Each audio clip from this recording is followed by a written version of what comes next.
All right, for everyone who's just joining in, thank you guys so much for joining. We're going to get started here in the next 5 minutes so that we can give time for everyone to roll in.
Welcome everybody. If you guys have friends who want to join the seminar as well, please do just share them the link.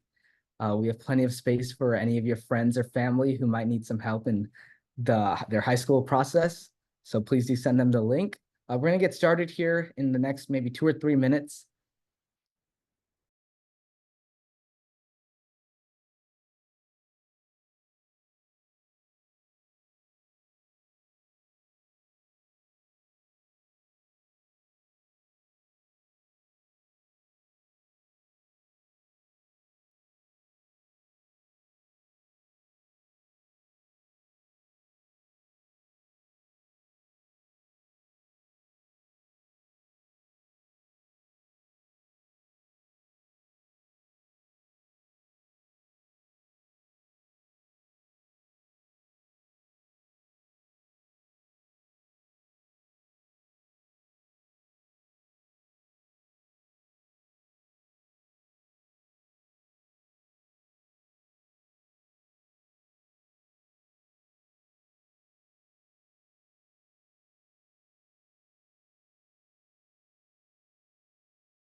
All right, welcome everybody. So with that, why don't we just go ahead and get started? So we're all very thankful for you guys joining us here with Luminar Central's first free seminar. We're so excited to let you guys know what our mission is, as well as what we can do for you guys. Anyone who's in middle to high school, getting ready to prepare to go to college, we're all here for you. And with that, let's go ahead and get started. Yes, thank you so much, everyone who came today. So we're going to be featuring 8 speakers today, each presenting on 6 different topics from research to Olympiads to debate. And our first speaker is going to be Aiden Peter. He's a current rising freshman at Harvard. He'll be studying engineering, CS, and economics.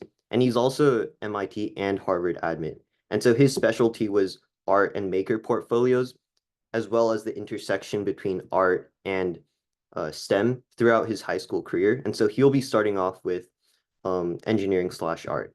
Next up, we have Reshma Kosaraju. She's also a rising freshman at MIT, and she was also admitted to MIT, Columbia, and UC Berkeley MET. And she'll be studying CS and neuroscience. And she'll be speaking on research, given her background in ISEF and her numerous awards in international, national, and state science fairs. Next up, we have Jensen. He'll be speaking about competitions, and Jensen is studying ECS at MIT, also as a rising freshman, and he was admitted to pretty much every single top 20 school that he applied to. So he's a Harvard, Princeton, Stanford, Yale, and MIT admit, and on top of that, he won $600,000 in scholarships. Next up, we have Kabir Butch. He's studying economics and math at UChicago, and he was nationally ranked #8 in the entire country for Lincoln Douglas debate. And he was also the first seed at the Tournament of Champions, which is the most prestigious debate tournament in the country. After Kabir, we have Jasper Lee. He's studying physics and mechanical engineering at MIT, and he was a MIT, Stanford, Columbia Juilliard, and CMU BCSA admit. And he'll be speaking about music and dual degree programs because he was an internationally acclaimed cello soloist, as well as someone who's very strong in STEM and engineering. And finally, we have me, Olivia, and Christopher speaking on Olympiads. So we're all MIT and Stanford admits. Chris will be studying ECS and physics at MIT, and then Olivia and I will be going to Stanford. Olivia will be studying math, and I'll be doing ECS. All three of us specialized in Olympiad. So Chris was doing physics Olympiads. He was a member of the 2023 U.S. physics team, as well as a 2 times USIFO gold medalist. Olivia was doing a lot of math Olympiads, so she qualified for USIMO/JMO 4 times, and then I did computer science Olympiad. So I was a USICO finalist as well as a USIFO gold medalist. So before we get started with our speakers, Aiden and I will give a short introduction of what Luminar Central is. Yeah, thanks, Joe. So this journey that we go on between middle school and high school, and I see someone in the chat from 5th grade even, it's tough. Both of my parents did not study in this country. And so it was kind of, and me being the older sibling, it was my first time going through this entire process and figuring out all the questions. A few of the questions that people think about is, how do I win these top science fairs, Olympiads, scholastic art programs, scholarships? How do I get research internships and get into summer programs? How do I build strong relationships with my teachers that can possibly eventually translate into strong recommendation letters when I apply? How do I manage my time between all the things I got going on in my life, between maybe Olympiads, between research, sports? How do I approach this essay for this college? And how do I adapt that for a different college? How do I build an art or music or a maker portfolio? And how do I put together a research supplement?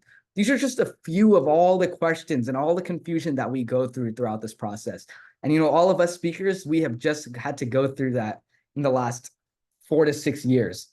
So what I learned from my personal experience is that, mentorship is essential during this period of growth. I personally had a mentor. He went to UC Berkeley, and, he helped guide me through all of these questions.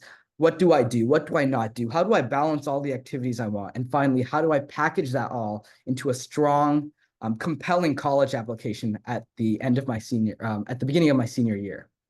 So in short, we want to answer the question, am I even approaching high school and college applications in the best manner? So back to Joe. So now that Aiden has established that mentorship is crucial during high school and even middle school, which I definitely agree with him. I think that just having an upperclassman mentor or a college student is super helpful for just guiding you throughout the high school journey as well as the college application process. We established that mentorship is key, and that's why the speakers today came together to basically pass the best of our knowledge and our authentic experiences back to you guys. And so we're all students from MIT, Harvard, Stanford, UC Berkeley. We went through the challenges, difficult decisions that we have to make in high school, the entire college application process. And so we have all of this knowledge and experience that we really just want to pass on to you guys. And so whether you need one-on-one mentorship, guidance, feedback, advice on your essays, if you need help preparing for the SAT or an AP subject, if you want to prep for USCO, if you want to prep for the physics Olympiad, if you want to prepare for ICEF, or if you just have a lot of questions that you currently have unanswered and want to talk to someone, all of us have you covered. You can book a one-on-one chat with us today, and we'll do the best to answer your questions and give all of this knowledge that we accumulated throughout the past 4 years of high school back to you guys. And so, why do you want to come to us? And I think the primary reason is that we've just been through this process and we have this authentic experience. So if you have questions about, for example, how do you do well in ISEF, you'd probably go to Reshma.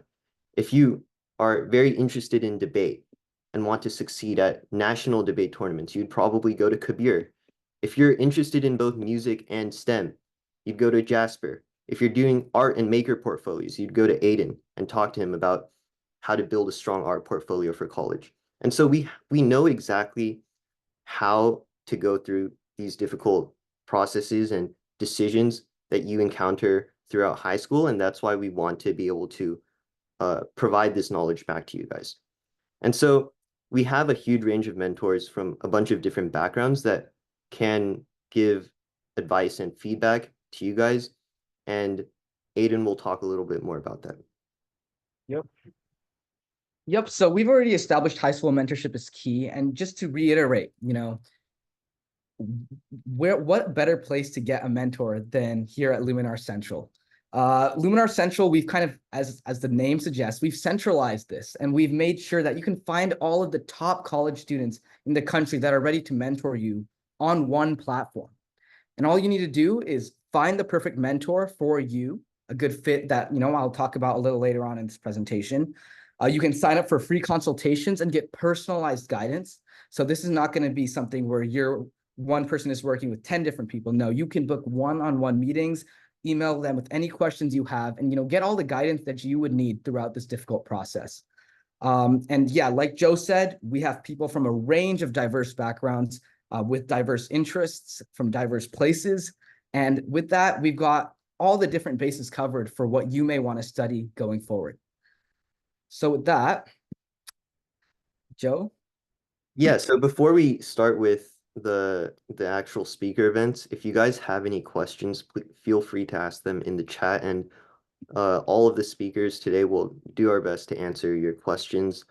And yeah, before we get started, please ask your questions in chat. And our first speaker will be Aiden, who will be speaking about design and art portfolios. So I'll hand it off over to Aiden. All right, wonderful. Thank you, Joe. So once again, thank you guys all for joining us at Luminar Central's very first seminar. So my name is Aiden Peter. I'll be attending Harvard this coming fall. I am someone who has a lot of interests, so I'm planning to concentrate in either computer science, psychology, economics, or public policy, amongst others, like engineering is also something I'm interested in. So a little bit more about me. I was admitted to Harvard, MIT, and the United States Naval Academy. Eventually, I ended up choosing Harvard due to the possibility for academic exploration. I'm currently working as a hydrogen technology intern, doing a lot of design and engineering for the company. I have received many awards for national art competitions. I'm currently a Dunning Fellow for automotive design. I've received congressional medals, as I said, art accolades. I'm also an Eagle Scout and Scout leader. I've run leadership training programs. I've mentored countless students to becoming their own leaders. I've helped others during the college process. I founded numerous clubs and organizations that aligned with my interest. And today, amongst all of these accomplishments, I want to mainly talk about engineering and art and how you can package your interests in engineering and art into the college application in the form of portfolios. So a little more about my background. To go into the specifics, art and design are central to who I am. A few ways this has taken its shape is through advocacy. I've done a lot of art for children's mental health. I've increased advocacy for endangered species through my art. I've also used leadership through art to paint a mural in my school that I can talk about a little later. And of course, I've had a lifelong passion for transportation. I could name every car on the road from the age of 2. And that translated into a love for automotive design that have won me numerous internships and scholarships going forward. So another part of who I am is tinkering. So as I said before, I'll be talking about art and engineering. And I grew up tinkering, and I had to give a lot of thanks to my dad, who introduced me to all the gadgets and gizmos that exist in my garage. I've done a lot of projects with the Raspberry Pi and Arduino. I've built a delivery drone. I'll talk about this a little later, but my Eagle project was also a product of my engineering during COVID. And a lot of what I do is tinkering for service. And the theme in my application, what I saw was that I try to expand my passions to make a real impact on the communities around me. And a lot of my academic experiences shaped what I did in my art and my engineering. For example, applying my learning in computer science classes to eventually programming projects, going to AP art programs to improve my art skills and finally put together a portfolio. So yeah, if you guys have a phone on hand, you guys can definitely check out my website as well. I've displayed a lot of my artwork and my maker projects there. So if you want to see a little more about that, go ahead and do it. So now I'd like to move on and talk a little more about how I made an impact through my engineering and my art. So on the left here are two images of a mural that I painted in the school. So this was my own initiative done through the National Honor Society. And I got so many kids in school involved in painting this mural that still stands in the hallways today. Another example is these face shields that I built for my Eagle project during COVID. So I 3D modeled and sourced all the materials and put together these face shields that I eventually delivered to the Red Cross. And so what this essentially signifies is how I made an impact with my passions. A few more examples, some of the class shirts I designed for the senior class in my school. On the top right is an example of a painting I made for endangered species advocacy. And on the bottom right are some seed ball presses that I designed to, essentially manufacture seed balls that we can disperse among areas that have been deforested. So something that I wanted to touch upon when I'm talking to you guys is creating a cohesive story in your portfolios. My portfolios told a story of someone who's very passionate about the environment, as you can see about the seed balls, and also very passionate about transportation. And so this is a page out of my portfolio where on the left is a bunch of pieces from my art portfolio where I'm talking about, the future of transportation design, where I have, flying ambulances, delivery drones, futuristic train stations. And on the right is where my engineering intersects that, where I built a drone. I have built automatic car chargers that kind of position at the charge port. And of course, other projects where I learned to make PCBs and the seed balls, of course. Now I want to touch a little bit on, why our portfolios are important. I just talked about a little bit about my experience with portfolios where I've combined art and engineering. Now I want to talk about, why are they important if you have the skills to make a portfolio? So first of all, your portfolio opens up doors. So when you start a portfolio early on in maybe 10th or 11th grade, for example, you put together a set of engineering projects or a set of art projects that you've done. What this does is essentially provides you with internship opportunities through your networking circles. When you present your art portfolio, if it's impressive enough, it might land you an opportunity. And now, how does it help with your college application at the end of this process? Well, it brings a tangible perspective to your application. Everything else takes the form of activity lists and essays. When you submit a maker portfolio or an art portfolio or a music portfolio or a research portfolio, what that does is it makes the work that you've done tangible, because these portfolios take the form of pictures and videos, showcases your skills outside of the essays, and it also lets your personality shine through. Because if we take MIT, for example, in your maker portfolio, you have the opportunity to submit a video where you showcase your projects. And your projects themselves can speak a little more to, what you are and what you're passionate about. And, for me personally, that was environmental advocacy and the future of transportation. So yeah, that's all from my part. I hope you learned a little bit more about engineering and art portfolios. And if you have any questions at all, feel free to put them in the chat. As I spoke about before, I've had many years of experience mentoring students and future leaders as well. And I would love to pass that along if you guys sign up with me on Luminar Central. And with that, I'd like to hand it off to the next speaker. Hi, everyone. I'll be the next speaker. So let me just share my screen real quick. Okay, Hi guys, my name is Reshma and I'm going to be presenting on research. So I know a lot of you are curious about how to get internships and that kind of thing. So stay tuned in to learn how you can do that through research. So a little bit about me. Research played a big part in my high school journey. In fact, I would say that that's essentially what created the foundation for everything else, every other extracurricular that I did throughout high school. And I think this is ultimately what helped me get into some top universities. So let's get into it. First of all, why is research playing a role in college admissions? Well, Harvard says that evidence of substantial scholarship is assessed in admissions officers' notes. And a UPenn dean even said that almost 1/3 of accepted students engaged in academic research.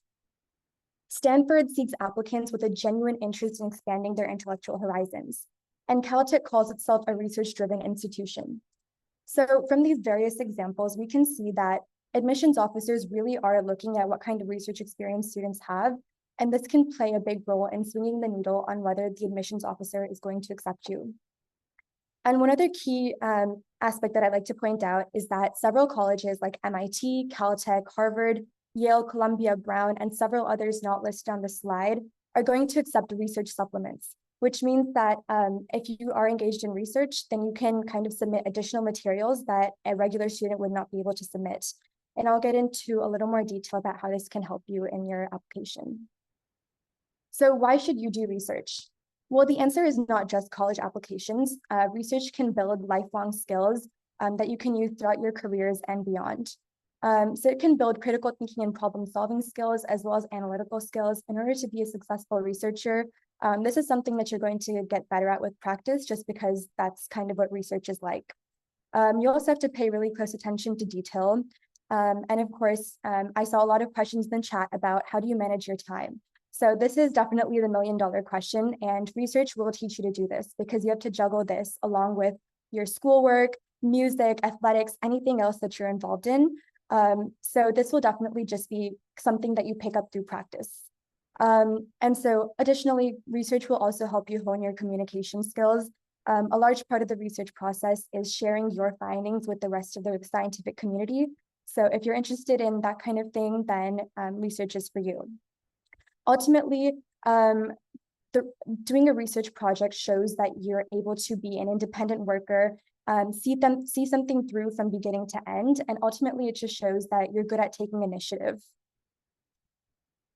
So what kind of students should do research? Well, I think it's a pretty common thing to do, but you need to have a few traits. So you need to be curious about any subject. There's a misconception that usually student researchers are only interested in STEM, but there's a lot of ways that you can get involved in humanities research as well. You need to be asking questions, seeking answers, and new ways of doing things. If you want to be a researcher, you also have to be persistent. There's no such thing as a linear research process. You're always going to face setbacks, failures, and challenges. So it's really about how you stay motivated and move forward, even in the face of these challenges. It would also do you good to be flexible. You're probably going to encounter some unexpected results over the course of your research. So the question is, can you revise your ideas or approaches as needed in order to successfully complete your project? And if that sounds like you, then you're probably wondering how to build a college profile around research. So the first step, if you want to land an internship or kind of take any further steps, the first step would be to get involved in an independent research project. Most students are going to start their research journey this way, and this just kind of provides you something to put on your resume to show that you're prepared for further work in this field. If you do an independent project, you can also submit your research to a science fair, and here you have the opportunity to win awards, as well as advance from your local fair to the state fair and maybe to the international fair known as ISEF.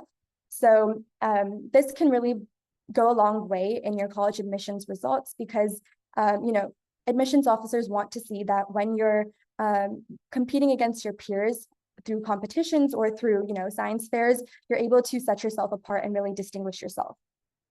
And of course, also having independent research on your resume will help you land internships at prestigious universities or even in the corporate setting, for example, a biotech company, if that's what you're interested in. You can also look into summer programs. These will help you develop your research skills. and signal to admissions officers and colleges that when you were compared with the competitive pool, you were ultimately selected for that position. So it's a really good thing to have as well. There's also ways you can get involved at school. You can participate in and lead clubs that are associated with academic disciplines. For example, a research club, an AI club, science Olympiad club. And don't fret if none of these clubs exist at your school. You can always start one yourself and show initiative in that regard as well. If you're interested in volunteering, you can also correlate that with your research journey. Try getting involved in academic outreach, whether that's through tutoring, science communication, and kind of presenting technical topics to a lay audience, or STEM advocacy. So there's a lot of ways, as you can see, that if you're interested in research, you can really take this pretty far and build a very strong profile based on research. So here are just a few programs, some STEM programs that you can participate in over the summer. These are just a few. So if you would like a more comprehensive list, we can work on which applications you want to target based on your academic interests. So here are a few examples in the STEM field, broken down by category, and then some humanities examples as well. So going back to the STEM subjects, for example, there's quite a few programs like RSI that are very, very selective. And so in cases like this, they do really help you get into college. And so if you want to get into the program itself, it really helps to have some prior research experience on your resume. All right, so once you've gotten involved in research, there's a lot of ways that this can factor into your tangible application. So first, of course, you want to put research on your activities list. And this will show colleges that this is something that you spent a large portion of your time on throughout high school. And then if you've participated in a science fair and won an award, you can always list that under the awards list, since of course any college is going to want a distinguished student who's been able to demonstrate that they've had success in the past. However, a key component is actually the research portfolio. As I mentioned, quite a few colleges accept these, and it's really hard to kind of tell the entire story of your college or of your high school career in just a few essays that most colleges accept. So this research portfolio is a great way to kind of provide another dimension to your application that, say, a normal student might not be able to provide. And so any officer looking at this can see that you've really taken the time to create a thorough project that's really contributing to your field. If you've participated in an internship, for example, if you were working at a lab, then you can ask your mentor for a supplemental letter of recommendation as well. And the more people you have vouching for you, telling the university that you're someone that they should take, then the more likely it is that the admissions officer is going to be swayed. And so generally colleges ask for one recommendation letter from a STEM teacher and one from a humanities teacher, but many also take a third optional one as well. So this is a great place where research can help you in that regard. And of course, during your college interview, you can speak about your research experiences and really showcase the passion that you have for that subject and really, why you got involved in that research and what you want to do with it going forward. And of course, essays are a huge, huge component of any application. And oftentimes when students are looking at a prompt, they feel lost, they don't know where to go. But research projects will provide a lot of great material for a variety of different essays. So let's get into that in particular. The first thing is, of course, your personal statement. This is probably the biggest essay you're going to write for college. And it's part of your common application, which goes out to almost every college you're going to apply to. So there's quite a few prompts on the Common App, and there's 7 in total, and about 4 of them you can apply to a research experience. So for example, the first one talks about some aspect of your background that your application wouldn't be complete without. So if you really did dedicate a huge chunk of your time to research, then this is a great place to talk about that. The second one is about an obstacle you faced and how you learned from it. So this is, of course, if you're going through the research process, chances are you're going to run into some obstacle or another. And so if that sounds like your story, then this is a great place to talk about that. And research really does help you grow a lot in a lot of different ways. So kind of get into that and just tell the college what you learned from your research. And the 6th topic is just about a topic that you find really engaging and it makes you lose all track of time. And to me, this sounds a lot like pretty much every project that I've done in the past. It's once you get into it, you're kind of really in it. So if you're really interested in the topic that you're pursuing, which you should be if you're going to dedicate so much time to it, then this is a great place to showcase that passion as well. And of course, the seventh topic, you can just talk about essentially whatever you want. A lot of colleges are also going to ask you why you want to study what you said you want to study. So of course, for example, Yale is going to ask you what academic areas fit your interests and why. And if you have been interested in, for example, chemistry, and you've done a lot of chemistry research in the past, and you're hoping to study chemistry in college, then this is a great way to kind of bring up your research experience and talk about how that's informed your future career goals, as well as what you hope to get out of that university. And that brings me to the next general framework for essays, which is the why college essay. Now, generally, colleges want to know why you're interested in their college. This is known as demonstrated interest. They're more likely to accept you if you really show them that you really do want to attend their school. So you want to talk about quite a few things in the why college essay, but for example, you can say there's this one professor at Columbia, and I really want to work with them. Their work fits perfectly with the work I've been doing in the past. And if you have a compelling argument like that, something tangible, something that you wouldn't be able to find at any other college, then that really shows the college that you're interested in what they have to offer. A lot of colleges also want to see that you're a curious person. Stanford is known for looking for intellectual vitality, is what they call it. So Stanford says the Stanford community is deeply curious, reflect on an idea that makes you genuinely excited about learning. So if you're really interested in a topic, then you're going to go outside of the school curriculum and you're going to really think about how you can go further with that.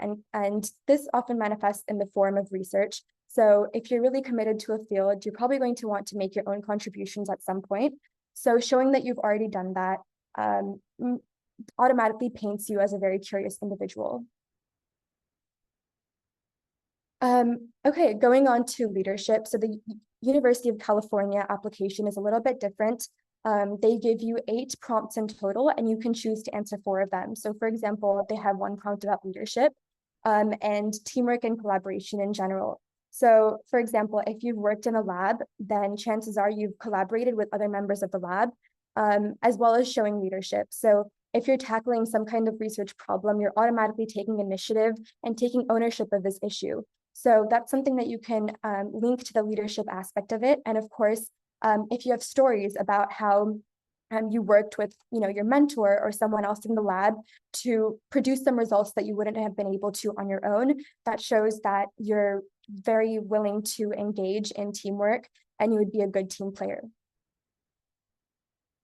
Princeton asks you to reflect on service and your impact on communities around you. So of course, research is very much at its core a form of service. Furthering the frontiers of knowledge is going to help in some way or another. So especially if your research project is tied to an issue that you observe in your community, then this is a way that you can talk about how you really made an impact within your community through your research.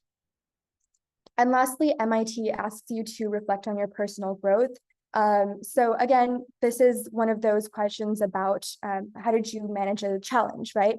And if you've gotten involved in research, you've probably encountered a challenge. So just talk about how that facilitated some growth on your end.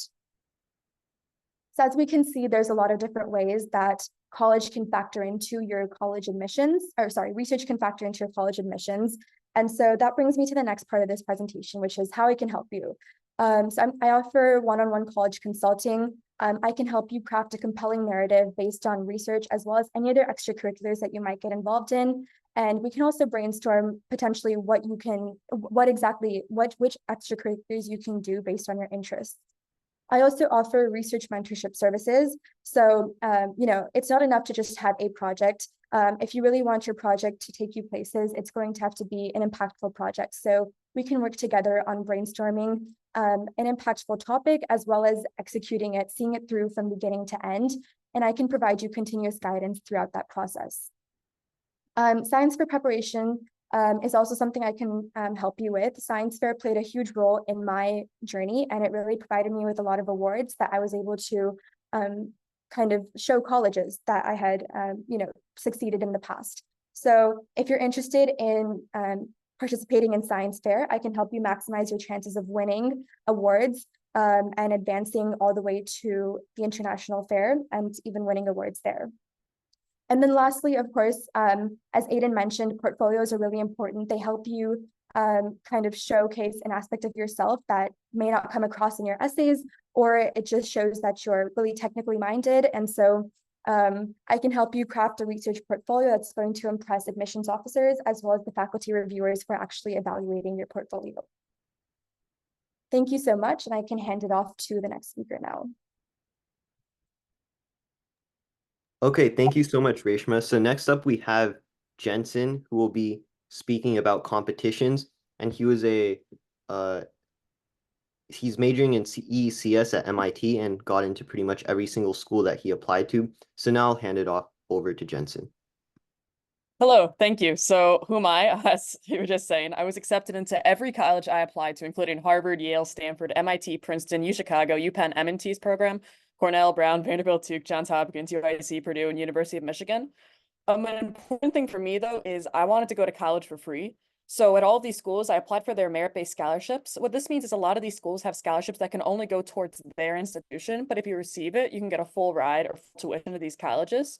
So at the schools that offered these merit-based scholarships, I was able to receive all their top scholarships, like the full ride stamp scholarship for UIUC, full tuition to Vanderbilt, full ride to Georgia Tech. I also got full tuition to Johns Hopkins, being one of their top 20 applicants, and was a presidential scholar at the University of Chicago, and I got USC's full tuition scholarship. Additionally, because I didn't want to be trapped by going to one of these schools because I got their full ride, I applied to a lot of outside merit-based national scholarships. What that means is they can be applied to any college that you get accepted to. So I was able to win over $600,000 in outside merit-based scholarships, such as the Google Scholarship, LinkedIn Scholarship, Amazon Scholarship, and the Cameron Impact Scholarship. What's really great about these opportunities is if you apply for these scholarships and win them, like I have a guaranteed Amazon internship next summer, and then also LinkedIn supporting me in trying to get their internship my sophomore summer. So it's kind of great to have these automatic internships lined up on top of receiving money from these groups to be able to go to college completely for free. I applied to over 100 outside scholarships throughout the year, and I'm really proud to have won over 60 of them. These national scholarships are hyper competitive and honestly a bit harder than even getting into these top schools, because these top schools can admit thousands of students, but these top scholarships typically only award 10 students. In the end, I have a full ride to MIT, and I'll be studying electrical engineering and computer science. So about me, my school typically didn't have a lot of these programs like that help support students with research, and we actually weren't in an ISEF category even, so I wasn't allowed to compete in ISEF. So I found other competitions I could do on my own that would make me stand out. So I did things like the Samsung Solve for Tomorrow Challenge. It's a competition that any high schooler can enter if they have an idea for an invention. Typically teachers do the write-up, but since no teacher was willing, I did my own write-up and created a team. What's great is once we advanced, they actually gave us the resources I needed to build the invention idea I had a team together, and we built a backpack, as you can see on the bottom center of the screen, to help visually impaired students navigate. What was so exciting about this is my teammates had never actually worked with like electronics or coding before, so I taught them how to do so. And we were able to test our device at a school for the visually impaired, and it was really great being able to see it have a real impact on the world. In the end, we actually won $65,000 by advancing to the national finals in this competition. I'd say that's the first big competition I did in high school. It was such a crazy experience as I hadn't really done something like that before, and I learned so much from it that I continued to apply throughout my other competitions. After that, I competed in other things like MIT, and a lot of these top colleges have their own competitions you can enter into. Like MIT has the Lemelson MIT Invent Team program. What that is you can set a write-up on an invention concept you have, and they will pay you $7,500 to get all the resources you need to build your invention. You can actually see it in the top center. They flew us all out to MIT to present our project in the end. So I submitted an invention concept. It told me I advanced, so I got a team together, and then we worked on creating this invention together. So you don't need to be competing in some of these hyper competitive ISEFs and USA Computing Olympiad. Especially if your school doesn't have access to these same resources, you can always create your own chances and find these competitions on your own. I also started my own nonprofit. It's about distributing native plant seeds, these things called seed libraries. It's in the bottom left corner of the screen. What's great about doing your own nonprofit or other impact-based initiatives is you can apply for nationally competitive grants as well that can help you fund these initiatives and are also great on applications as awards. So like for my nonprofit, I won the T-Mobile Changemakers Award, which provided me $5,000 in funding to continue distributing more native plant seed libraries. This is a really great opportunity. I've received amazing mentorship from T-Mobile experts. They flew you out there for free as well. And also, it was a great award I could put on my application to show the impact I was having through my seed libraries and also to show that I was really excelling in that field of nonprofit work. Also, these competitions can help you get internships and other research opportunities. A lot of you guys were asking, how do you get research opportunities like this? Well, I competed with my nonprofit in a local pitch fest where I was able to get 1,000 in funding, but also the people who ran the pitch fest offered internships. And because of succeeding there, they actually offered me to intern with them this summer. So I'm currently interning there, and these other awards helped me get other prestigious internships there in my high school career as well. So how did I stand out on my applications? What made me stand out is definitely my competitions. All of my extracurriculars were really completely tied to my competitions. Like at my high school, I founded a STEM club where I just led students in doing STEM-based competitions, like these different invention and entrepreneurship competitions. I won global and national awards in areas I was interested in, such as business law, entrepreneurship, film, debate, and invention. What's really important is that these things don't have to directly relate to what you're applying for. Like I was applying for computer science at most schools, but I still competed in business law, entrepreneurship, and film because I enjoyed those competitions. I also won competitive grants for my nonprofit and to fund creating my inventions. And through my grants and competitions, I've actually won over $100,000 for my nonprofit to fund my inventions and for my high school over the years. So how do colleges judge applicants? Harvard actually released this during the affirmative action case. And this can really make it clear how important extracurriculars and competitions are to making you stand out. So a 1 to 6 score is used to evaluate all applicants in 6 different components. Not all are rated equally, like alumni interviews are one of the components, but very lowly rated. The 6 categories used to judge applicants are academics, extracurriculars, athletics, personal, recommendations, and interview. As mentioned above, not all are rated equally. Athletics does not matter for non-athletes applicants. It's present to help in sports-based admissions. The most important categories you are judged on are your academics and extracurriculars. Obviously, academics is things like having a stellar GPA, and doing amazing things like that, which you guys, I believe in you to do. But extracurriculars is also a very important category that can really make you stand out compared to other applicants. In the end, student scores in each of these categories are used to give them a final number on a scale of 1 to 6. So as you can see, your goal is to be a 1 in as many categories as possible.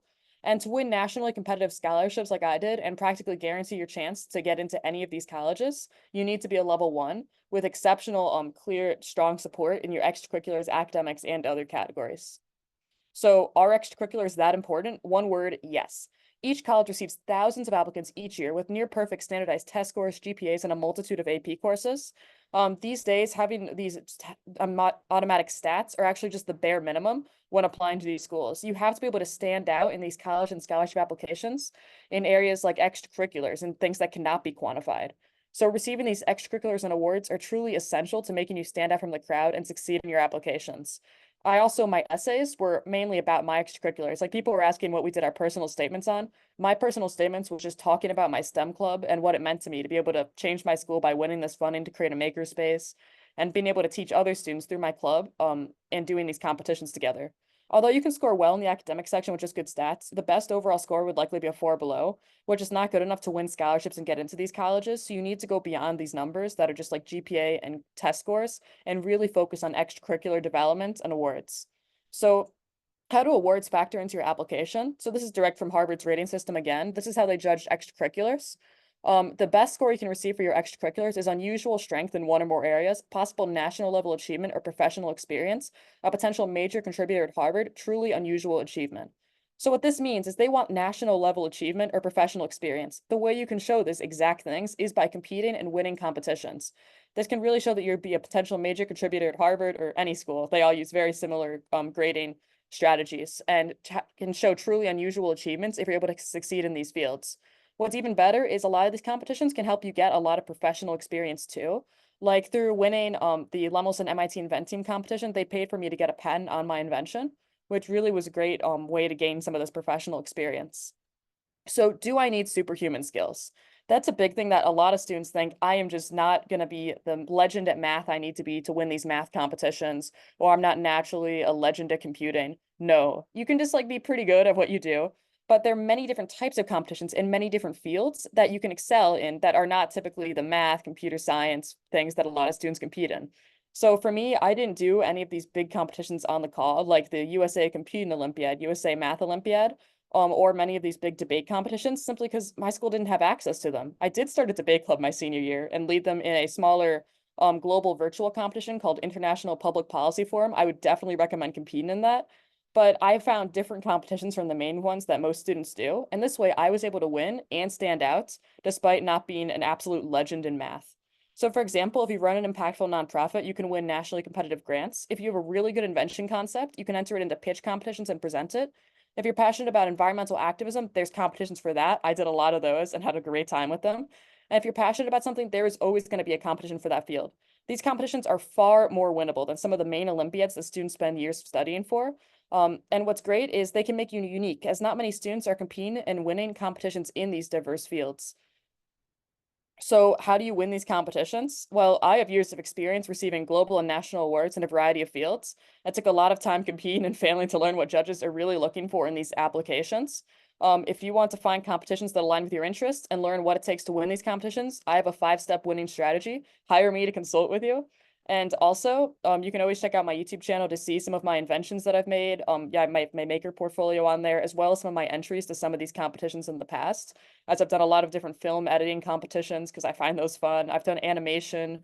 I love environmental activism too, and there's competitions for that as well. Even just Googling competitions for environmental activism, you'll find a ton of them come up for high school students. And by competing in these, not only did it help you stand out on college applications, but I was able to get my internships by winning these competitions. Being able to put them on my resume, explaining that I'm able to make inventions like this, was able to get me my research internship at a national accelerator laboratory. So even if you don't have access to these things that a lot of students have, like research, you can create your own chances, found the clubs at your school to get these leadership positions and lead other students in these competitions, and really be able to stand out even if you don't have access to as many of these other more typical types of competitions and achievements. Thank you.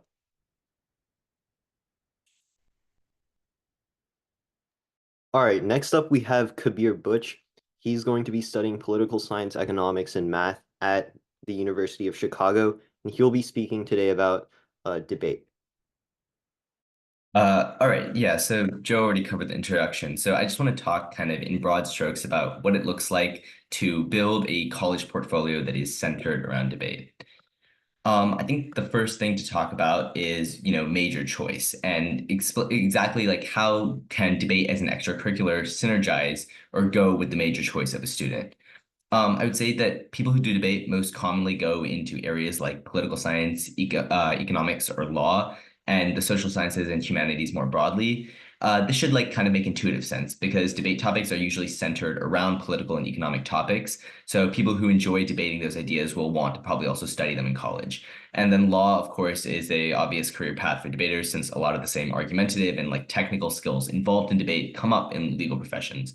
But that's obviously not a hard and fast rule. I certainly know of debaters who are interested in STEM fields, and while that combination might make a little less sense at face value, it also comes with the benefit of being significantly more unique. Regardless of what a student's desired major is, the most important thing is having a good understanding of and narrative behind how debate and a student's other areas of study interact with each other.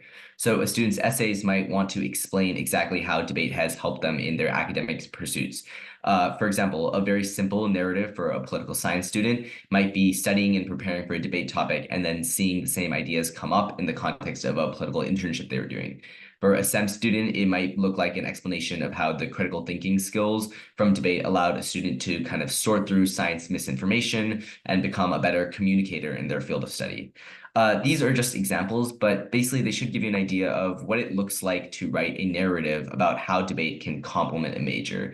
And, generally your college portfolio should be always trying to explain what it is about debate that made you better in, the area of study that you're interested in. Now, hopefully, if debate is a big part of a student's portfolio, they should be pretty good at debate. So getting good at debate takes a lot of time, practice, and studying, which means that if it's important that if a student is successful in debate, they should be able to package and market that appropriately. The problem is that college admissions officers don't quite know what it looks like to be good at debate. So for an example, like what do you think would be more impressive? Being in the quarterfinals of the Glenbrooks tournament or the semifinals of the Blake tournament? If your answer is that you don't know, then it's also college admissions officers' answers because there are hundreds of tournaments and they're operating either at the local, state, or national levels with different degrees of competition and different levels of prestige. It's just like not feasible for admissions officers to navigate all of this. And I don't just say this speculatively. I actually spoke last year to the debate coach at Harvard, who told me that he chooses a few students each year to write detailed recommendations for because without his recommendation letters, admissions officers don't really know what debate success looks like. So unless you're getting, that recommendation letter from the debate coach at Harvard, you're going to need to be able to market yourself. And the conclusion of this is that you should try to kind of over-explain results. It can feel a little gauche and arrogant to outright say, like, I was really good at debate and I won all these tournaments. But it's something that you would kind of need to do to communicate your success. So specifying the level of competition at a given tournament, the specifics of your results at a tournament, and the prestige from those results is kind of crucial to putting your best foot forward. And doing that requires going beyond just the activities page. Essays about debate should obviously talk about how debate was a site for character growth and development, but that doesn't exclude you from also talking about concrete results. You should be talking about like the successes that you've had at every step of the process. So, for example, I wrote my personal statement about debate and how it helped me grow and overcome adversity. And that story was largely like a personal and emotional one. But that doesn't mean I didn't attach specific results. Like I was, very quick to mention, first seed at, the national tournament of the year, because those are the results that make it clear to your college, like the college admissions officer, that you're not just all talk and that there is something material behind, the stories you're telling. So putting your money where your mouth is kind of important. And I think in most avenues of life, it can feel very uncomfortable to just be braggadocious and just like arrogant, but it's pretty important in the college applications process to not shy away from being direct about your results and success. The next thing to talk about, I think, is debate and extracurriculars. Debate itself is an extracurricular, but it doesn't have to be and shouldn't be the only extracurricular. There are a lot of other activities that can be done in relation to debate. So, for example, there are a few programs and organizations that I would recommend that are related to like bridging inequities in debate that can help complement a just general debate portfolio. Win Debate is a program for boosting women's access to debate through scholarships and outreach, as women tend to be underrepresented in debate. There are quite a few organizations that offer free debate tutoring to low-income students. And both taking advantage of those programs, if you can utilize them, as well as joining those organizations in order to give back, can augment a debate portfolio.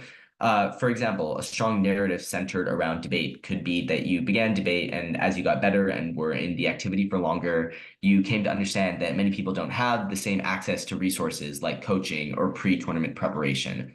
And due to that, you began offering free tutoring to struggling debaters. This is like a very broad general example, but it's about tying in debate success to some sort of community-oriented volunteering type of like event or program that you participated in.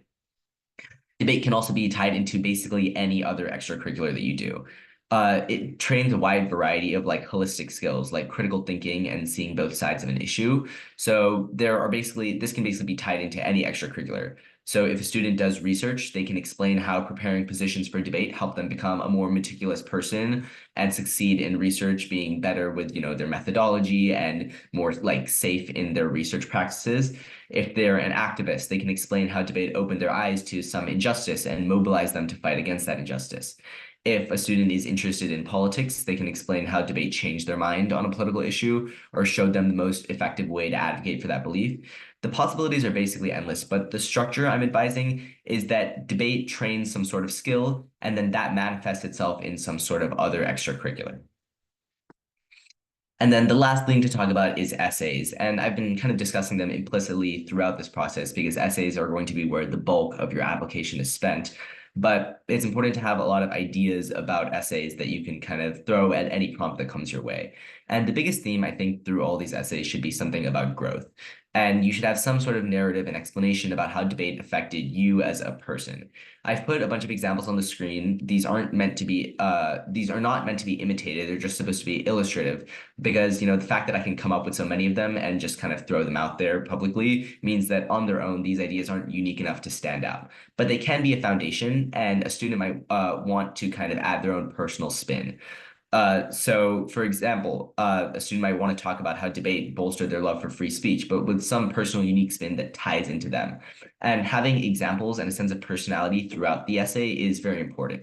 So, for example, an essay I wrote was about how considering opposing perspectives through debate made me more capable of defending my own opinions.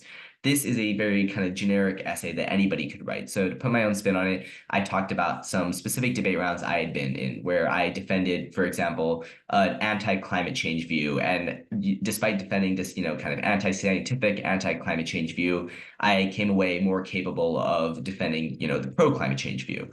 It's kind of a bold example because it takes an unpopular and socially frowned upon view and then puts it in service of a positive message that an admissions officer can sympathize with or laugh along to.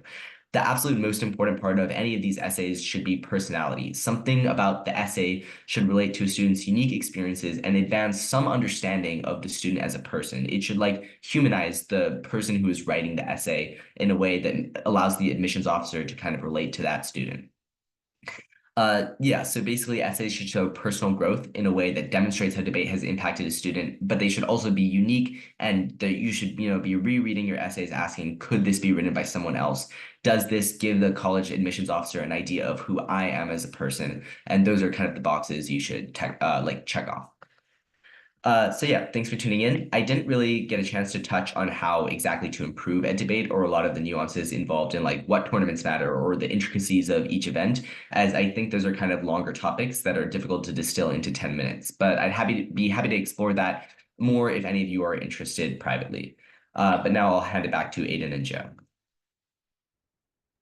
All right, thank you so much, Kabir. If any of you guys want to sign up for a one-on-one meeting with Kabir about debate or about just college applications around the debate extracurricular, feel free to go to the Luminar Central website and sign up with him. So next up, we have Jasper Lee.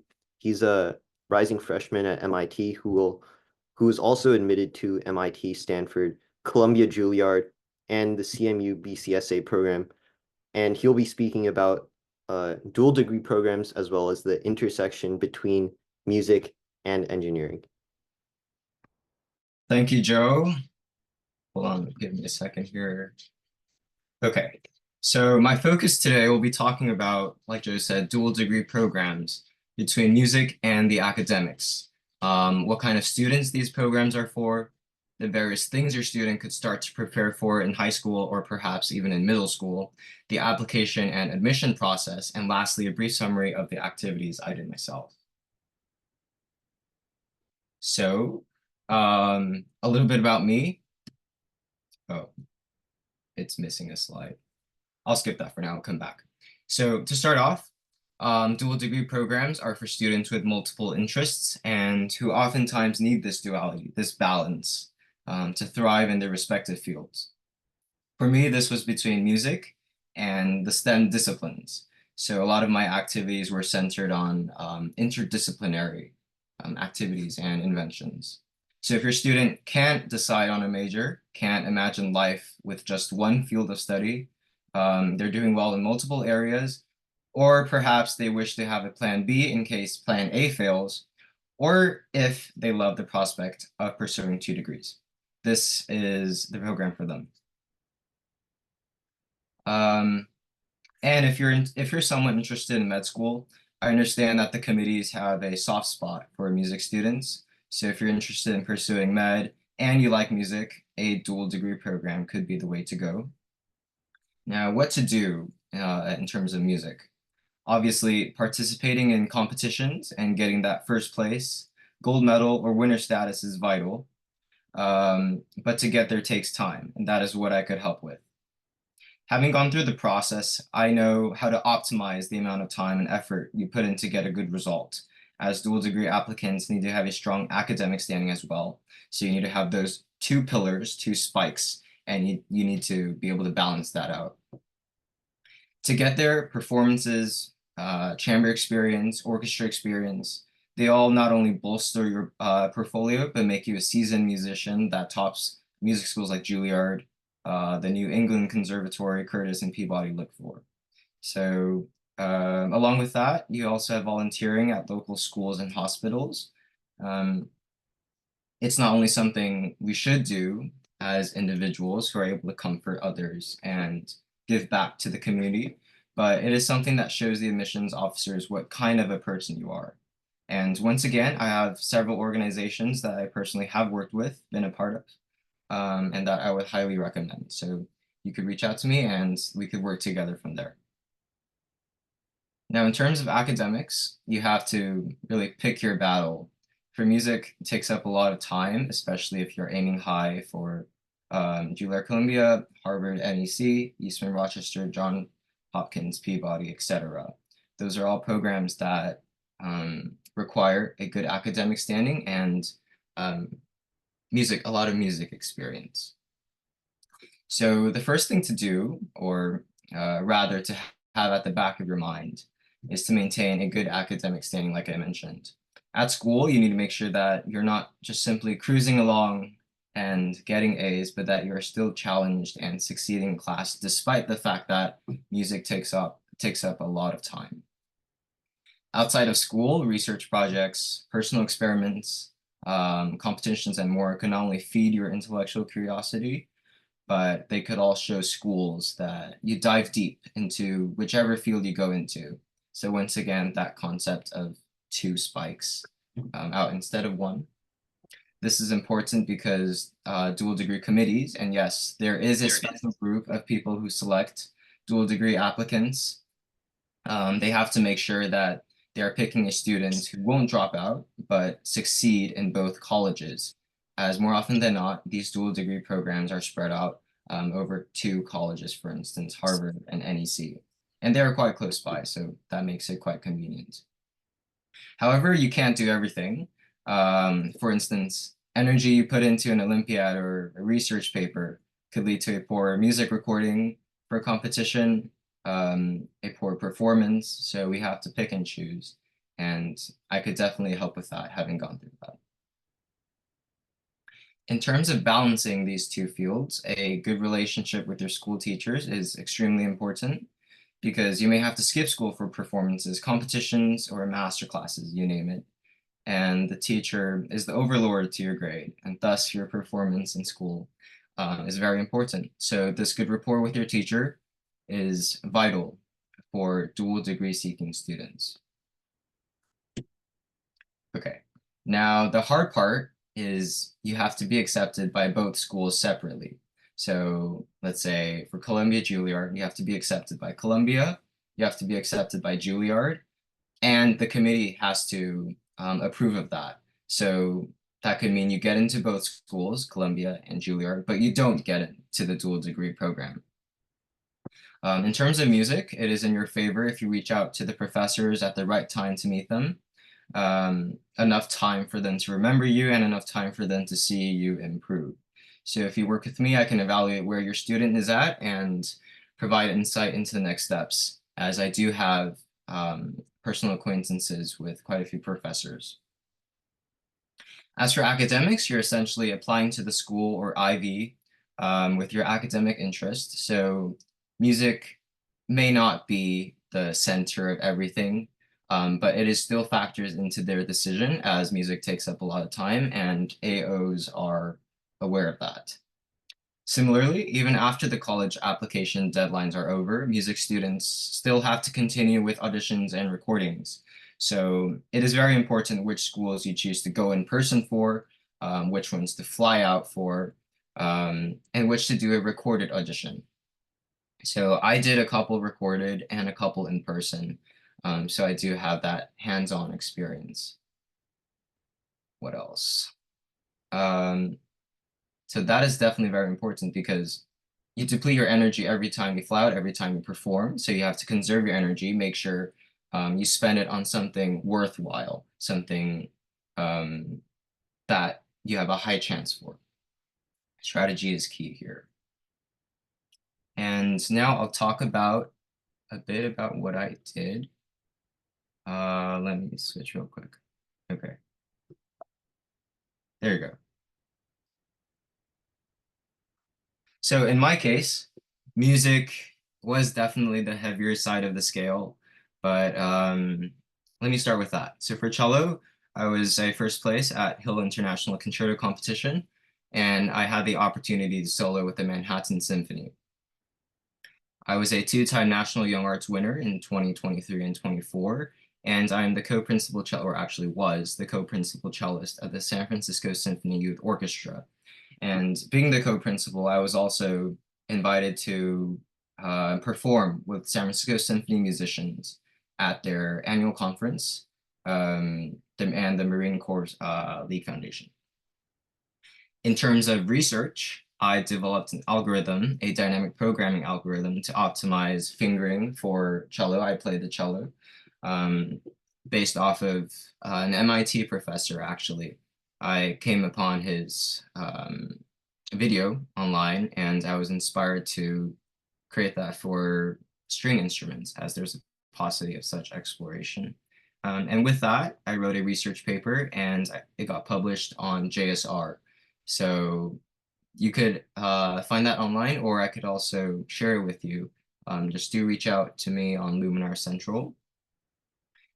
For community, I was the president, founder, and regional director of several volunteering organizations, raising over 15K in total for Russo-Ukrainian war victims, Syria, Turkey, earthquake victims.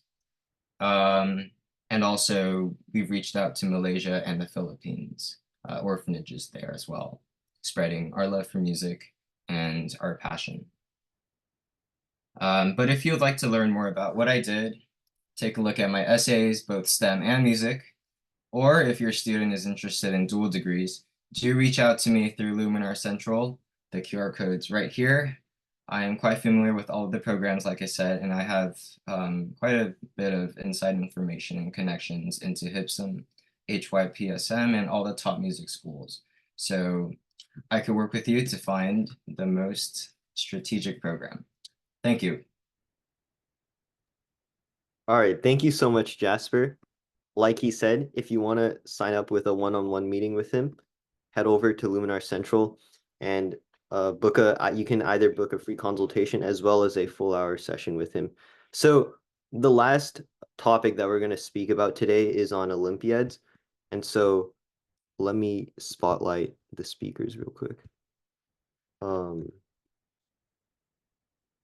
So yeah, we'll all be speaking about Olympiads. We were all Stanford and MIT admits, and so each of us specialized in a certain topic within Olympiad. So for me, that was computing Olympiad. I was a USACO finalist as well as a USAFO gold medalist. For Chris, he did physics Olympiads, and so he was a member of the 2023 US physics team. He was a 2 times USAFO gold medalist, which means he was ranked top 40 in the entire country, and he was also a JMO qualifier as well as a USACO gold division participant. And then finally, Olivia, she was a math Olympiad person, and so she qualified for USAMO/JMO 4 times, and she was also a 2 times ARML team champion. And so today we'll be presenting to you our take on Olympiads, as well as how to respond to some essays like MIT and Stanford, which all 3 of us were able to be admitted to. So I'll hand it over to Christopher to talk about why Olympiads. Okay, so I'm sure a lot of you guys have the burning question right now: should I do Olympiads, or how should I know whether I should pursue Olympiads in high school? And before going into Olympiads, you should know that Olympiads require a lot of time and commitment, and succeeding in Olympiads is no easy feat. But one of the most important driving factors for success in Olympiads is passion. And I know it sounds very cliche, but finding the thing that you enjoy, finding the subject that you enjoy, and working at it, working in that competitive space can really bring you very far. And passion is not necessarily natural or intrinsic to you. You're not necessarily born with it. when I started doing physics Olympiad, I wasn't like, oh my God, I love physics. It was more of I did physics for a year or so, and then I realized, oh wow, this subject is kind of interesting. And as I delved more into it, I fell in love with it even more. So, I mean, in terms of pursuing these Olympiads, sometimes it's about trying it out and seeing if you like it, sticking with it for a bit. And if you really hate it, then maybe backing out. But passion is not like at first sight, you know? And then without passion, though, burnout is a common thing that happens. If you don't have the passion to push forward in your Olympiad career, there's a lot of loss of motivation to put in the necessary amount of time to succeed, and eventually ending up in not very great results. So these are some things you should look out for before going into Olympiads. Yeah, and Olivia will talk about why Olympiads. I realize I just skipped a slide, but I'll hand it over to Olivia now. Yeah, and so building off of what Chris said, why should you compete in Olympiads? Well, a lot of colleges in the college application process look for high achieving students, so students who not only excel academically, but also have a lot of intellectual curiosity. And so competing in Olympiads is a great way to demonstrate that you do have a high level of academic achievement and that you're also willing to challenge yourself in one academic field. And so outside of these awards and honors that you'll gain from Olympiads, you also learn a lot of very valuable lessons that'll help you just in school and beyond. For example, you'll learn a lot about the process of learning how to learn, how to be efficient, how to think deeply about challenging problems, which will help you not only in school and your classes, but also just in college and beyond. And I think another very meaningful part of Olympiads is the community that comes with it. And so for me, forming study groups, leading math clubs and organizations, and attending math programs, I met a lot of very amazing people who are just as excited about math as me. And so these relationships that you make through Olympiads are very valuable because you'll have these people who push you to achieve higher and learn together. And also you'll have these relationships throughout high school and college and beyond. And adding on to what Olivia said about the how Olympiads show academic excellence. So as you can see here, we're showing the ladders of the math, physics, and computing Olympiad. So you can see, for example, for math, you start off with AMC, and then you gradually go up to USMO, then MOP, then IMO. Similar ladder for physics, you start with F equals MA, and then you become a semifinalist, join the US physics team, and then make the international team. And then for computing Olympiad, there's 4 tiers: platinum, gold, silver, and bronze. And then you can make the camp and then the IOI team. So regarding academic excellence, you can see that all of these different tiers, the number decreases exponentially. So it decreases about 10 times less every step you go up. And so people often ask, like, what should I put this Olympiad award on my application? And I think the general answer is if it's less than 1,000 people or less than 500 people, that's generally worth putting on. So for USICO, for example, like anything gold or above generally holds some weight in the application process. For physics, that's semi-finalist or above. And then for math, that would be USMO or JMO and above. And so for us, for example, Olivia was a USMO qualifier and JMO qualifier, and she was up here. Chris was a US physics team member, and I was a finalist. And so you can see how that correlates over to our application and how we were able to, I think that was a factor as to why we were able to get into some colleges like MIT and Stanford. And so besides just the actual competition, just doing Olympiads is probably not enough. You do have to develop yourself and develop your extracurriculars beyond just the sole competition, just the sole fact of winning or ranking nationally on a leaderboard. And so there are a couple of activities. The first one is tutoring and teaching classes. This is a great way to earn volunteer hours and get PVSA awards. For me personally, I did tutor people as part of a nonprofit, and I was able to lead this nonprofit eventually with some of my Olympiad friends. So that's how I was able to show my volunteer experience.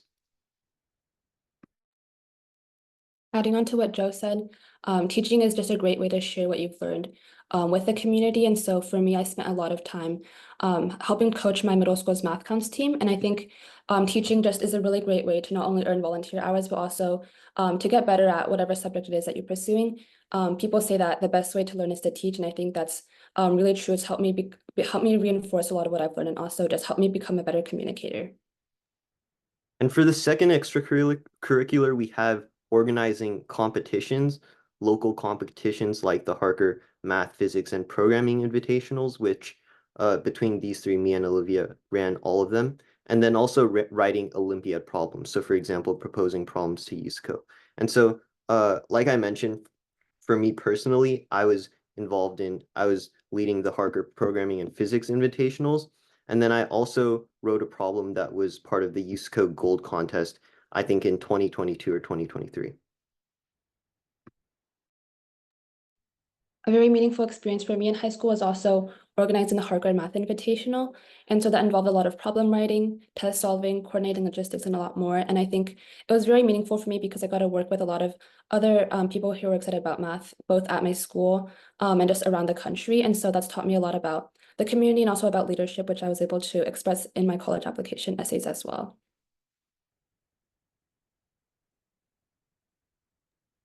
Yeah, so for me, I founded my school's annual math tournament called BIFMT, and hosting tournaments in addition to supplementing your college apps and proving that you're an active member of your community. Hosting these tournaments can also benefit you in your actual Olympiad experience. So besides adding to your resume, it also gives you some experience in the problem writer's shoes. Right? So when you're actually competing, when you're able to have that problem writer logic, I find personally that it really helps you in solving Olympiad problems much faster, much more efficiently, and arriving to the correct, most efficient solution much faster. So that's something else to think about. Just for these extracurriculars, besides just adding to your resume, it also benefits you in a level, I guess, outside of that. Yeah. And for the third extracurricular, it's school clubs. So for me, that was Harker Programming and Physics Club. I was the president of both of those clubs. And then also, I think another advantage of school clubs is this is where you're able to show your leadership opportunity. So for these clubs, they were all Olympiad related clubs. And so if you're doing Olympiads and think you're lacking like this leadership aspect that a lot of colleges look for, I think school clubs are a great way to show that aspect of your character. And then the third aspect of school clubs is that you can really build a very close relationship with the advisor of that club. And as a result of that, you can ask your club advisor to write you an amazing recommendation letter because they saw how hard you worked to make this club a better force in your community.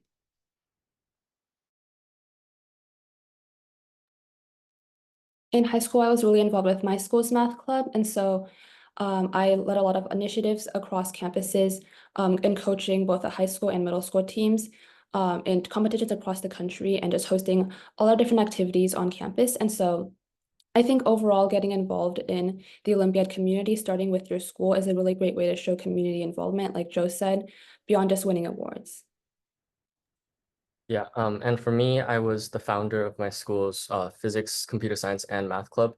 And clubs, again, in addition to benefiting your resume for college applications, through clubs, you're able to find a lot of like-minded people who you vibe with and who you can grow with, people with shared interests.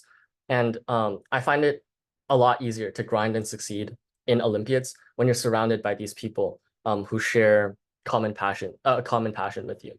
And just to call back to the should I do Olympiad slide, talking about passion, it's much easier to maintain a passion when you have people around you who share these interests and who are willing to push you further in these Olympiads, and also other clubs that you want to start. So passions just exponentiate in club environments and also prevent you from burning out and getting you further in Olympiads. So now we'll talk about some summer camp and research opportunities. I think a lot of people think that if you do Olympiads, you might be at a disadvantage. And in some cases that may be true, but it definitely is possible to get into some very prestigious and also very impactful just for your own experience.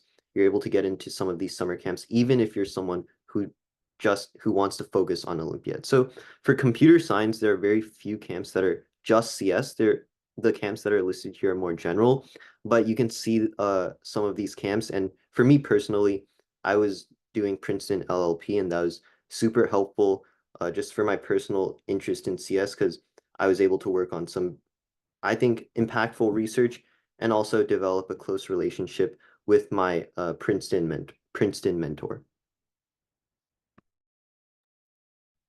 There are also a lot of really amazing math summer programs out there, which are all great ways to spend your summer diving into a subject in math. So for example, the Ross and Promise programs focus on number theory, while at the Stanford Math Camp, you can choose to pursue either abstract algebra or algebraic topology. And so the benefit of these camps is that you really have a few weeks where you can immerse yourself in math, develop your problem-solving skills, which in turn will help you with Olympiads. You can also get a peek into what doing math research looks like. In one of these camps, you'll have the opportunity to work on a research project over the summer. And then you also have the chance to build a network with your peers and your professors. And so, again, this is a great way to get a letter of recommendation, because your professor can add the very powerful perspective of what you are as a researcher or as a student at the program. Yeah, and then for physics, there's a few physics targeted programs, including ISSYP, YSPA, SSP, etc. I personally did not participate in any of these physics targeted programs, but I did participate in RMP, or the Research Mentorship Program, which is listed under CS, but those aren't solely CS focused. And even though I didn't do physics research there, it was a research mentorship program, I found it like a very helpful experience to experience what college life is like, independence, living away from your parents, and also finding out how you're going to manage your time when you don't have your parents around you, or when you're on your own, essentially. And also these camps, a lot of them, especially these research programs, they allow you to explore the subjects you love through a different lens, especially if you have been into Olympiads for a lot of your high school career. Investigating these subjects through the research lens gives you an introduction into what college research looks like and what academia can look like in the future, if those are fields you want to pursue. So these camps are very helpful. Yeah. And now we're going to talk about how you can incorporate Olympiads into your essays. I think just to preface this, of course, I don't think Olympiads should be the primary focus of all of your essays, and I think Olivia and Chris both agree with me. However, it is still, like, because it was such an important part of our lives, it's still important to mention Olympiads in your essays. So first up, we're going to have Chris talking about the why major essay. Yeah, so the why major essay, probably one of the most common, infamous essay topics, it essentially asks, it's the college asking you why you chose to study the specific major at this specific college. So in the strongest applications, I believe that you want to show that you have developed an interest for a certain subject, that subject that you're majoring in, and then you want to show that you have acted on this interest for this certain subject throughout your high school career, and then show that you plan to continue to foster this interest and this passion in college.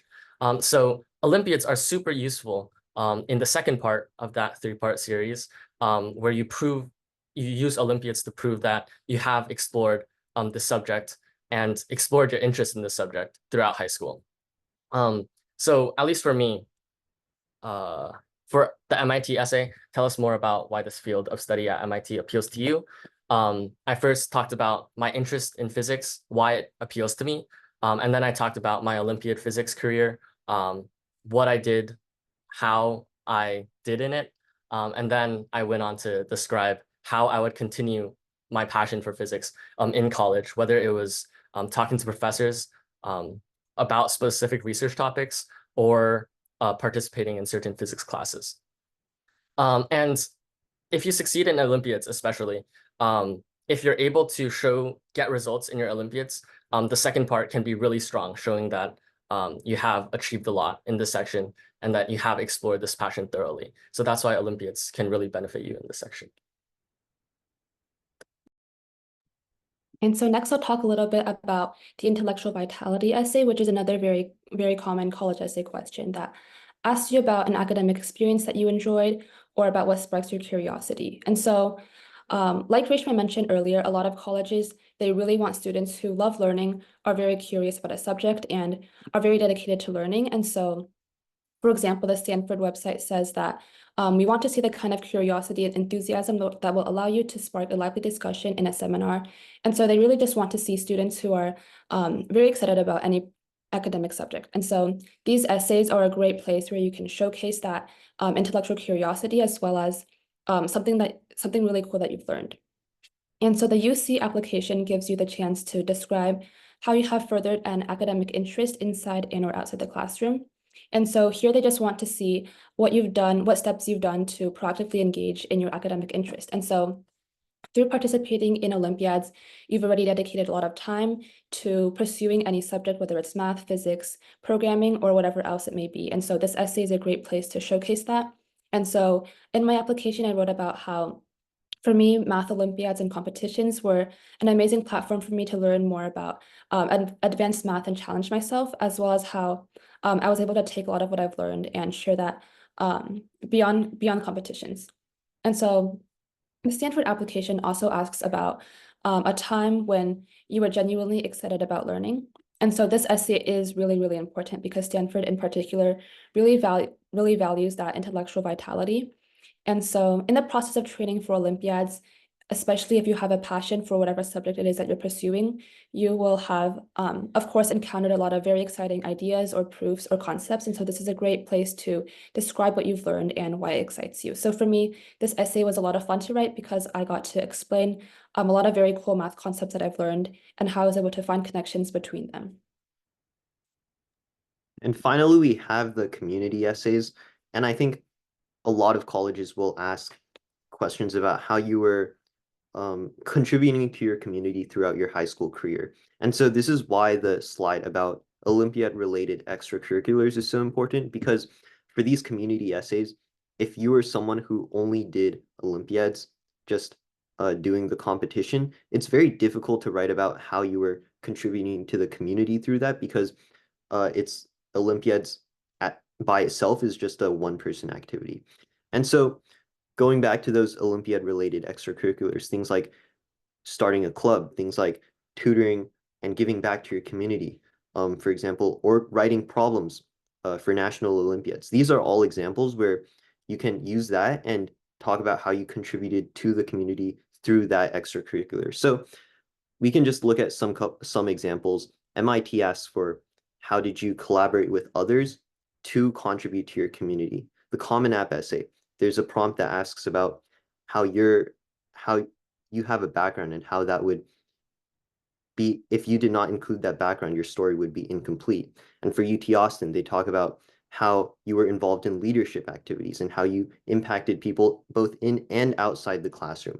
And so for these essays, if you're somebody who just focused in Olympiads, it is still possible to contribute to write a compelling essay and in response to all of these questions. So for me, I talked a lot about how I was tutoring people, just trying to give back to the community with all the knowledge that I gained throughout the years. And I also talked about how I was involved in organizing competitions, because those competitions really inspired me to continue that subject further. And also that these communities that I took part in as a middle school student, they allowed me to meet so many new people and really build a very strong network. And so these are all ways where you can, if you're somebody who wants to dedicate themselves to Olympiads, it's still possible to write very compelling essays that are related to Olympiads if you develop your profile and your extracurriculars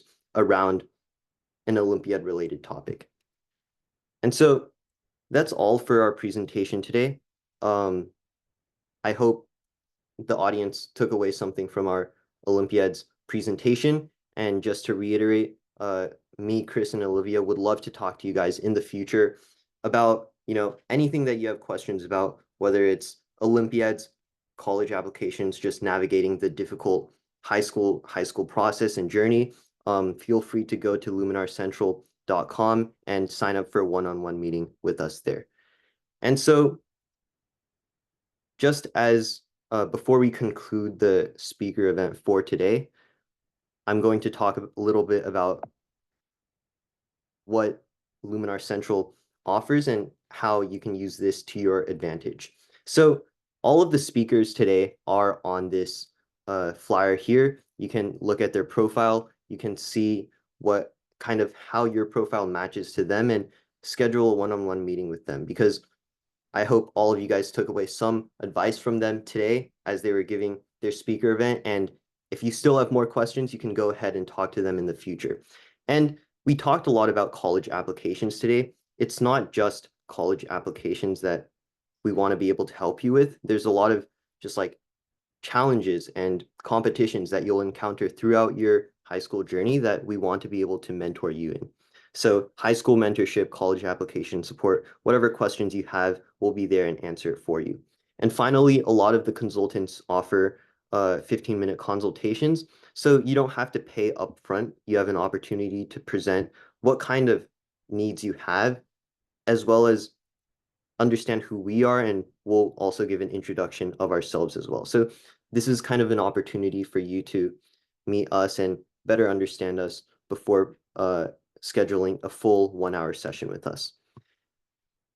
And so now I'll talk a little bit about how to actually navigate the website and use all of these resources to your advantage.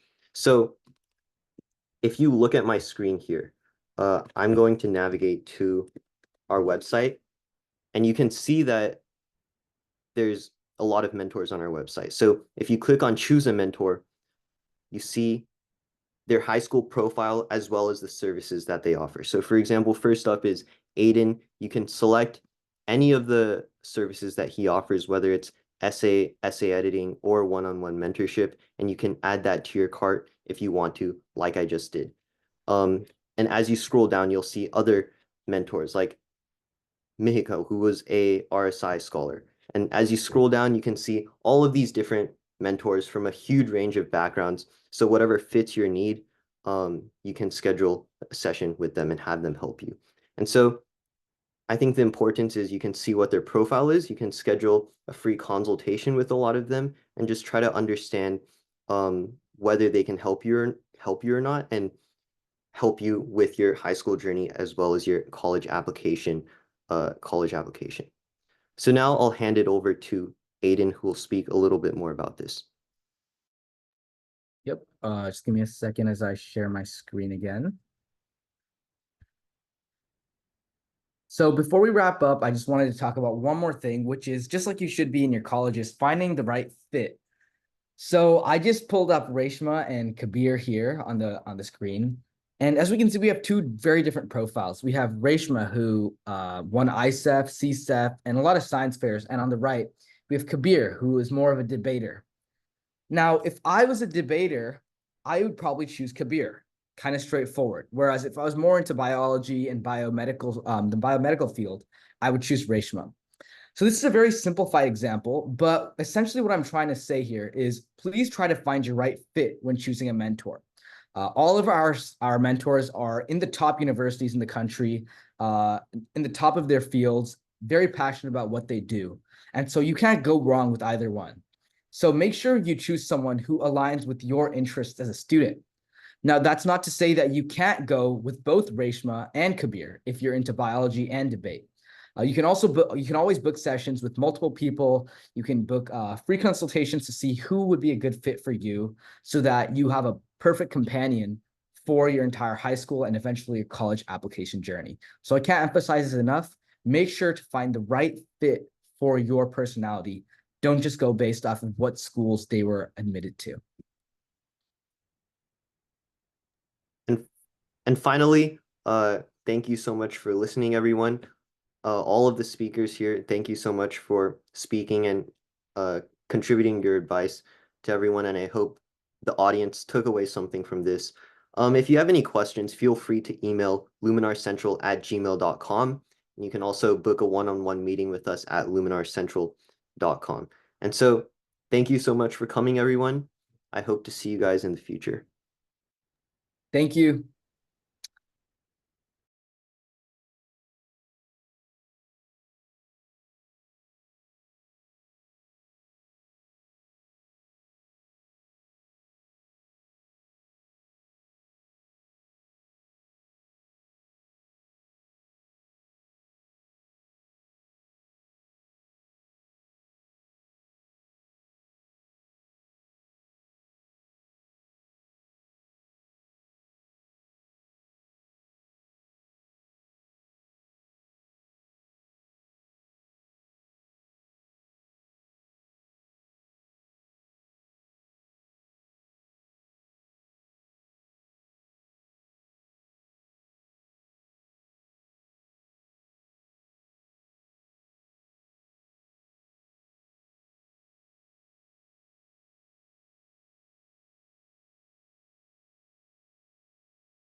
Okay, for those of you who are still in the meeting, I'm going to close the meeting now, but if you have any questions, just go to our website, email us at luminarcentral@gmail.com, and thank you so much for coming, everyone.